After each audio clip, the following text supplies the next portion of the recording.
The Gilgo Beach killer has been terrorizing people on Long Island for decades, and he's recently found his final sentence, life in prison without parole. But there's an entire story about what's gone on in the past few decades and how so many people have lost their lives and how Rex Heuermann got away with it for so long. Today we're diving into the case of the Gilgo Beach killer and trying to establish why he was not found, convicted, even recognized for so many years. Today I'm starting my day with a nice coffee. Let me know what you guys are drinking as you watch this video. Now, let's dive in. A secret investigation, a shocking suspect, and the moment the net closed in.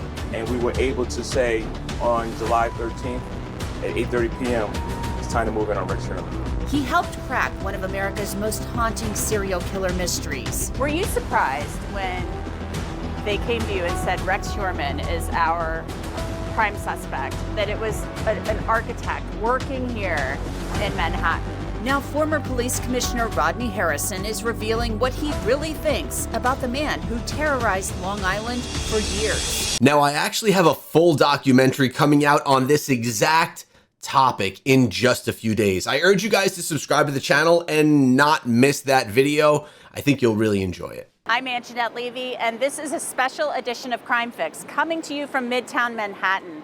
I'm standing at the corner of 5th Avenue and East 36th Street. This is the area where Rex Heuermann, the Gilgo Beach serial killer, was taken into custody nearly 3 years ago for those horrific murders. He first started killing in 1993 when he was 29 years old. Now he's 57, 58 years old. He probably thought he still got away with it.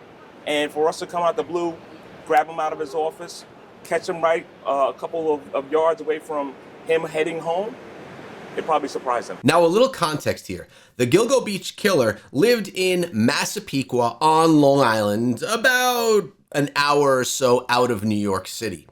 The crimes took place out on Gilgo Beach, which is on the other end of Long Island, all the way on the East Coast. He worked in Manhattan as an architect and went under the radar for so many years, living his life as an architect with a family, with a wife, and with children. Former Suffolk County Police Commissioner Rodney Harrison helped form the Gilgo Beach Task Force, which led to Rex Heuermann being identified as the prime suspect in the murders. It was July 13th, 2023, when Heuermann was leaving work, as he usually did. He was walking down 5th Avenue near 36th Street when law enforcement moved in. Now, nearly 3 years later, Heuermann has pleaded guilty to the murders of 7 women. The first, Sandra Castilla, in November 1993.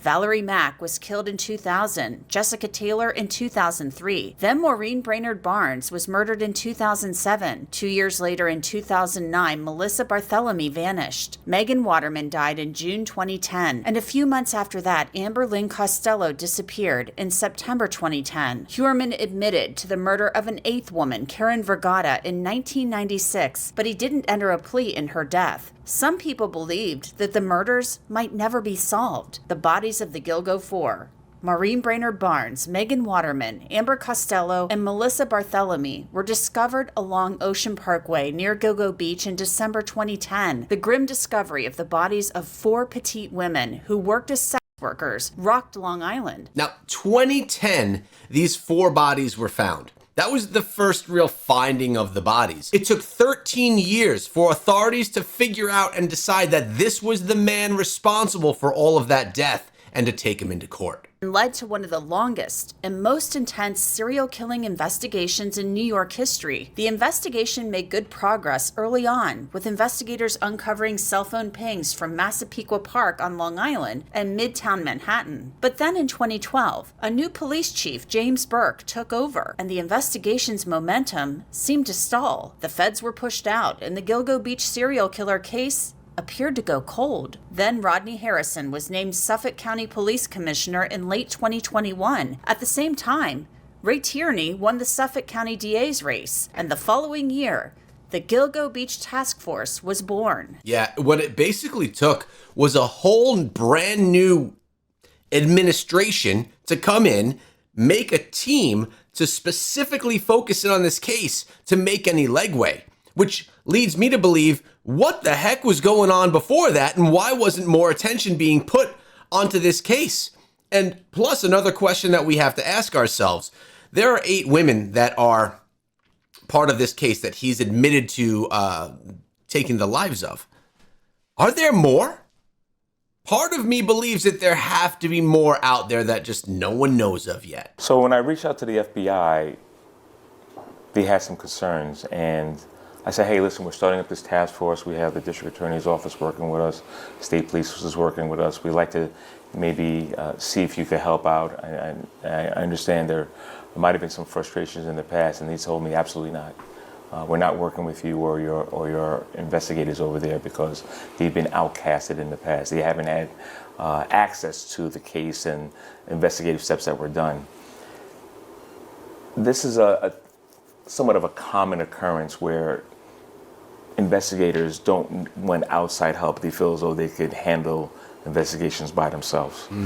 But the Suffolk County Police Department doesn't necessarily have the top notch when it comes to resources and databases, and that's why the FBI, I thought, would be extremely instrumental, in which they end up being. So I had to kind of explain to them, like, going forward, you're not going to have any more problems, and if you do, I'm here now. Me being a little bit of an outsider, I didn't have any allegiances or I had to placate to anybody. Another issue that I forecasted was if the FBI had to walk into the office where the Suffolk County investigators were, they probably would feel a little bit of a tension if they had to respond there. So the strategy was this: cultivate a office where they can be designated off by themselves. Get a couple investigators from the homicide team in Suffolk County. Get some people from the state police. They provided a female investigator that was phenomenal. The FBI, as well as the sheriff's office, all working under one roof, one office, and putting their heads together, to take a closer look at what mistakes were made in the earlier parts of the investigation and what we need to do going forward. So what he stated is that the Suffolk County Police Department essentially had limited resources. Now, I know quite a bit about this area and about that police department, and by the way, they are one of the highest, or at least back then, were one of the highest paid police departments in all of the United States. Yet they still have limited resources. Okay, that very well may be the case. I love what the detective did right here, bringing in different people from the FBI, from the state police, putting all of them under one roof, creating this task force to work together to solve this crime. This is something that was very smart and that should probably be done more often. What we need to do going forward. The work of solving the Gilgo Beach murders had renewed energy. There was vital cell phone evidence and a witness description from the roommate of Amber Costello, who said one of her clients drove a green Chevy Avalanche. And the Green Avalanche really cracked this case wide open. The Green Avalanche, the database check into Massapequa Park, looking for somebody that had a Green Avalanche because one of Amber Costello's roommates shared that one of Amber Costello's clients drove a Green Avalanche. Taking that information and being able to look at green avalanches inside the Massapequa Park area was the game changer in the investigation. And he looked like an ogre. Wasn't that the description? That helped as well. You know, that was one of the reasons why he kind of stood out so much. Him being 6'4", 300 pounds, looking like an ogre, bushy hair. He's one of the individuals that Amber Costello's roommates chose not to rob. And that was one of their things that they would do. Anytime a client would come by, they would what's called roll them and take their money. They chose not to roll this individual because of his size, but they did remember him, and they do remember the car that he drove. All right, so basically, many of these girls worked in the sex industry, and the killer was a client. He would do business with these girls. And the person that was running that business would, as he mentioned, roll clients, see who's got money, see who is worth robbing. And they chose not to rob him because he was just big, right? And that could give you a difficult time in the robbing. But not only were they utilizing these girls to sell, they were also figuring out who would be a good candidate for them to rob as well to get additional money from the clientele. All of that being said, this guy's stature, being so large and so different looking, definitely made him stand out. And it's crazy to think that the vehicle that you drive so many years ago can be the thing that starts the proper track down on a case. A search of green avalanches in Massapequa Park led to one name, Rex Heuermann, an architect who lived there and worked in Manhattan. But there was still more work to do. The investigation revealed Rex Heuermann liked to patronize sex workers and sometimes sent them selfies. And he would often do so using prepaid burner phones. You know, everything from internet searches to getting burner phones and him on certain internet applications to engage with sex workers and some other things that really troubled us to show that he was involved with sex workers. And his one engagement with Amber Costello was not the only time he was involved in this activity. It really showed that this person lives I'll say a deviant lifestyle. And then there was the DNA evidence, a sample of Heuermann's DNA collected from pizza crust that he had tossed in the trash. So my biggest problem with the DNA coming back is it took a long time, and when we got the pizza crust and we sent it to the lab out in Pennsylvania, I wanted to make sure, and this is once again, this was kind of like a NYPD executive thing. We wanted them to let it be known that this case is not just your average case. This is a serial killer case that's over 10 years old, and we need the results right away. Can you please put this on the top of your cases? Put a rush on it. And I'm not sure what misunderstanding happened or occurred, but it didn't get prioritized. And I kept calling to see what was taking so long, and they didn't have the answers. And I got so frustrated that I had my deputy police commissioner, Anthony Carter, take a ride out there, sit down with the scientists and explain to them, hey, listen, I don't know if you know what's going on with this case, but we need the results back as quickly as possible. And the unfortunate part is they did not know that in the beginning part. But once we had that sit down with them, we got right on it and we got the results back in a timely manner. When the DNA came back as a match to hairs found on the victims, it was time to indict Rex Heuermann, and police moved in to make the arrest on July 13th, 2023. So he's just walking down Fifth Avenue, as any other New Yorker would be doing, coming out of work. You decide it's a safety issue, so that's why you move in on him on the street, because you don't know what could happen if you take him into custody in his office. I mean, he could have a weapon in there. Other people could be put in danger, right? Well, one of my concerns, just being in law enforcement for 30 years and knowing somebody's registered, has 97 registered guns attached to them. My biggest concern was, if we move in on him, is this going to be a situation where it could turn into a shootout? So I did have some concerns. Does he carry a gun? Was there a gun inside the bag? You know, he's a big guy. Is he going to push off and then start a big shootout? So there were some concerns, but talking to the men and women assigned to the task force, they thought this was the best strategy. Working with Ray Turney, making sure that, you know, we try to get an opportunity to talk to him, see if he'd be willing to share some information, is the reason why we locked him up here. And the strategy was to transport him back to Yaphank, Long Island, to see if he'd be willing to cooperate, but he didn't. He didn't cooperate. 90-something registered firearms. That is a lot of weapons. Funny that they were all registered as well, having done all of that legally. And to be honest, if you're that big of an advocate for firearms, that's a lot of weapons, all registered. I'd have a hard time believing that he didn't have some type of a carry permit and have a weapon on him. Were you surprised that he didn't want to talk, that he lawyered up? I'm not sure if the word is surprise. I will say this, just knowing that he didn't want to say anything, that's kind of something that people that commit crimes do all the time. They just was called lawyered up. So him asking for a lawyer is not a big shock for me.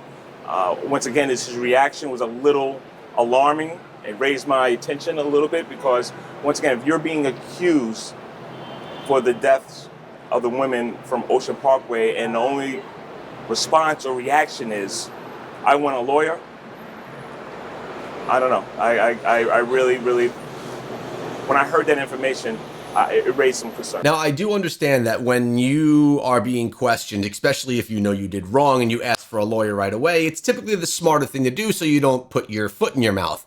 It also, though, at the same time, does make you look a little bit guilty now, doesn't it? Rex Heuermann was booked on murder charges. Rodney, this is your first time here at the spot where Rex Heuermann was taken into custody almost 3 years ago. Yep. So what's it like to be standing here in the spot where, you know, your officers scooped him up? Well, listen, I don't have any necessarily feelings about being here right now. I just know that the men and women assigned to the task force really did a great job keeping tabs on his whereabouts, making sure we cultivated signs of evidence to attach him to the bodies that were discovered on Ocean Parkway, and then compliments to Ray Turney that was able to make a decision and pull the trigger in regards to the day of where and when we're going to place him under arrest. So it was a nice team effort of law enforcement officials out in Suffolk County that allowed this location to be the place where we got this horrible individual off the streets. Were you surprised when they came to you and said Rex Heuermann is our prime suspect, that it was an architect working here in Manhattan, that this was your guy, a guy who looks like just a family man going to work each day at his architectural firm? So serial killers come in all shapes and sizes. Listen, I wasn't necessarily in a place where I automatically assumed that Rex Heuermann was a guy. I know there still needed to be a lot more of an investigation to try to attach him to the death of these women. So, and this is a homicide investigation 101. Like, you don't get a suspect and automatically say, oh, well, this is our person. You have to now start building the case up and what can we do to attach him to the deaths. And it's either technology, it's scientists, it's cooperators, there's a lot of different roles of evidence that we had to put together to say, hey, listen, Rex Heuermann is our guy. But one thing I will say is this, even once we had him identified, we still continued an investigation, try to get people to cooperate from a host of different ways. And as the case started building, we started seeing some of his habits, and that kind of strengthened our situation of making him a person of interest. Really interesting because, yes, they did all of the investigations to determine who the killer was, but it wasn't yet proven. And they do need to prove this in court because, as we all know, innocent until proven guilty. So even when in custody, 3 years went by before he was sentenced, over 1,000+ days. And they were still doing the investigation, piling up the evidence so that when he did see his day in court, he would actually be set as guilty and get the proper punishment, which I am actually going to share with you as we get towards the end of this video. As the months wore on, Heuermann was charged with murdering more women: Maureen Brainerd Barnes, Sandra Castilla, Jessica Taylor, and Valerie Mack. For more than 2 years, at least publicly, Rex Heuermann maintained he didn't commit the murders despite overwhelming DNA evidence from hairs that linked him to the killings of 7 of the women. Then in April 2026, Heuermann changed his plea. Have you discussed this case with your attorney? Yes, I have. Have you had enough time to discuss this case with your attorney? Yes, I have. After discussions with your lawyer, you feel it's in your best interest to plead guilty rather than go to trial? Yes, Your Honor. The families of the victims were spared a trial and hearing the gruesome details about what happened to their mothers, daughters, and sisters. And I am the daughter of Megan Waterman, and on behalf of her and my aunt and all of our family back home, we do accept and we are very, very thankful for everything that they've done for us. Today, that long, painful journey brings us to this moment. Our mission, our promise to Maureen, is finally met with accountability. For Melissa's, Megan's, Amber's, Jessica's, Valerie's, Sandra's, and Karen's family. I stand with you in deep love and understanding. No one should ever have to walk this path, yet here we all are, connected by loss, by strength, and the unbreakable bond of our loved ones. The bond some of us has created has been one that is unique in a sense that it did not form from a previous friendship or blood. It was created by trying to pick up the pieces of our world that had shattered in tragedy. And I am so grateful for us. To every family out there still searching, still waiting, still holding on, please do not give up hope. Even when it feels impossible, even when the years pass and the silence grow heavy, keep going. Your loved ones matter. They are not forgotten, and one day answers can come. Finally, to Maureen, the promise I made to you so long ago was simple. Sorry. I would never stop searching for justice for you. Through every year, every setback, every unanswered question, I carried you with me, and I kept that promise. And today, it has been done. Justice has finally found its way to you. Your voice was never silenced, your story never forgotten, and your life will always be more than the tragedy that took you. This moment is not the end, but a reminder that love endures, truth prevails, and hope never fades, because even in the darkest moments, justice will find its way. DA Ray Tierney hinted that there was even more evidence than the public had not known about previously. Division, we recovered a Bounty paper towel off of the crime scene of Megan Waterman. They processed that and they compared that to the same Bounty towel that we recovered in the home of the defendant. They matched, and this was a memento that we argued the defendant kept. Would have been a key piece of evidence. We're now a couple of days out from the sentencing. Yeah. But what are your thoughts and feelings? I mean, you were such a vital part of actually bringing that task force together and finally bringing this to a conclusion. The point of this, the proceedings hadn't happened yet. The guilty plea hadn't completely been done. The sentencing was not done. I do have that as well, which we'll share, like I said, at the very end. Listen, I'm an advocate for victims. We have survivors involved, the family members that, unfortunately, with so many years without any questions answered, just being able to bring some level of closure and comfort to them, knowing that the person that took your loved one away will never see the light of day again. There's a little bit of happiness knowing that I had a role in getting this person into jail and hopefully be off the streets for the rest of his life. Do you think that he has committed more murders than the ones that he's pleading guilty to?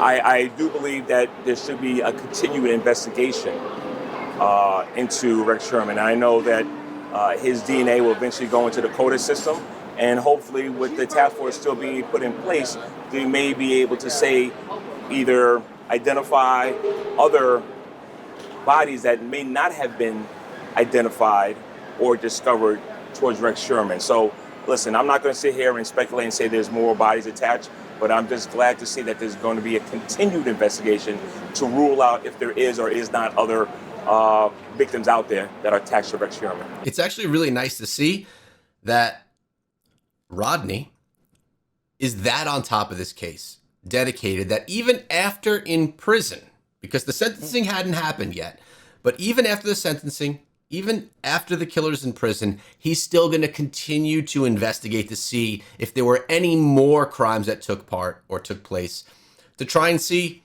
maybe some other unsolved mysteries or mysteries that are still lying out in the dunes of the beaches are actually the answers right there in prison with the Gilgo Beach killer. Okay, as promised, the moment in court where the sentencing happened, you're going to actually hear what the Gilgo Beach killer had to say at his time in court. There are no words I can say.